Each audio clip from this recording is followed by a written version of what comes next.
on Human Rights Day, concerned South Africans are organising a public drumming event called 1,000 Drums for Palestine. The event will be held at the Constitution Hill in Braamfontein from 10 a.m. to 12 p.m.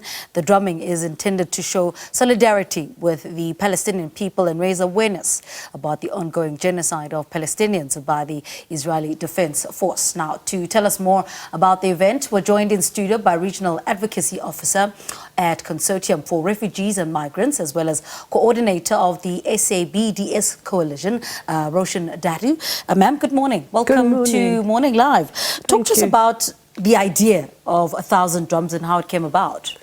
Well, I think, first of all, if we think about the context, today's actually the 161st day of genocide in Gaza. I mean, it's just extraordinary that we've been witnessing, watching on TV, on your TV channels, on social media, this unfolding, unprecedented bombings of Gaza. But not only that, now we're witnessing the horror of seeing children and people scrambling for the small amount of food aid that's allowed in. Starvation and disease is taking hold. The healthcare system has completely broken down. The hospitals have been bombed. Doctors, medical staff killed, as we know. And now we're seeing people getting shot at, directly shot and killed as they're scrambling for the last bits of food, while trucks are waiting to come in and the apartheid Israeli regime won't open the borders. So in that context, and in the context of South Africa in particular, not only because of our history of solidarity with the Palestinian people, and our own struggle for liberation against the apartheid regime here, but also because the Palestinian people now even more so look to us for solidarity since South Africa took the case to the ICJ, calling it genocide, which is what it is. So the drumming is being held in that context. And the idea of drumming as a way of talking about issues, mobilizing people around social justice issues came about in the early 2000s. It was a way of talking about gender-based violence in the early 2000s. There were events at railway stations, and the idea was the only thing you should beat is a drum. And then when the genocide started unfolding, the idea was it's a way of both expressing our outrage at what's going on, but also sending a message of love and of solidarity to the people in Palestine. And the video that was made of the last event, it was 200 drums, it was held at Wits. People in Palestine were so appreciative of it. Yeah, and speak to us about who participates in this drumming between 10 a.m. and 12 p.m. Everyone. So we're asking people to come along. You need no experience. I went to the 200 drums. It was brilliant. You come along, you get given a drum, and then you have a really amazing drumming group that takes you through how to make how to play the drum, how to make the different sounds, how to use it as a way of calling for a free Palestine, of calling for a ceasefire, of calling to end Israel's impunity and for sanctions against the apartheid Israeli state. And it's a way of collectively making that noise, of getting your frustrations out in a collective way, in a way in which you also sending messages of solidarity and love. And I want to talk about the significance of doing this on Human Rights Day. Absolutely. I mean, as we know, it's 30 years since we defeated apartheid, and it's 75 years of apartheid in Palestine. So I think this year on Human Rights Day, it's particularly important that we connect the struggles. So we have the 1,000 drums from 10 till 12, but then after that, from 12 o'clock till 1:30, we have a conversation with our author, our acclaimed author, Zukiswa Wana, who recently, it was in the news, she returned a Goethe Medal. Now, this is one of the highest awards you can get as a writer from the German government. And she returned it because she didn't want to be complicit in Germany's participation, actually, in the genocide. It's one of the largest weapons exporters to Israel. It's banning artists and cultural workers from talking out about Palestine. So she'll be in conversation also at Conhill in the women's jail, 12 o'clock.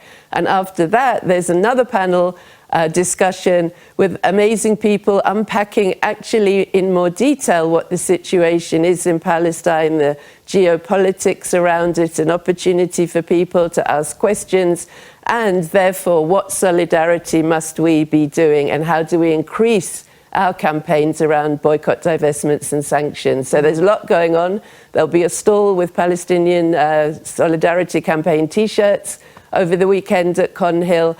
And this year, I think our human rights message is also to end the genocide that South Africa, of all countries, knows how apartheid, how we defeated apartheid, which relied also on international solidarity. Yeah. And that's what we'll be demonstrating and showing to the people of Palestine. Mm-hmm. And why is it important that we keep these conversations active and, these sort of campaigns active, in solidarity with what is happening in Palestine, so that people don't forget?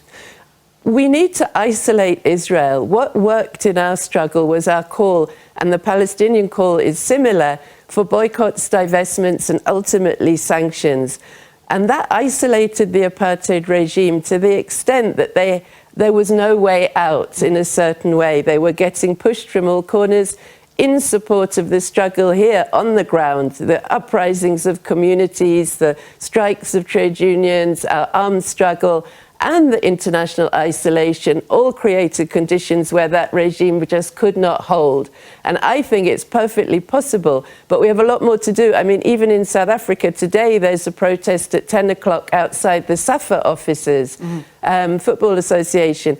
We're calling on South Africa, on SAFA, to present to FIFA a recommendation to kick Israel out of FIFA. They did this for Russia very quickly after Russia invaded Ukraine, and yet it seems somehow impossible to kick Israel out. Why should we be playing sport as normal with genociders? Why should we be having cultural exchanges and artists going and playing in Israel whilst it's killing people, over 31,000 people just a few kilometers away in Gaza?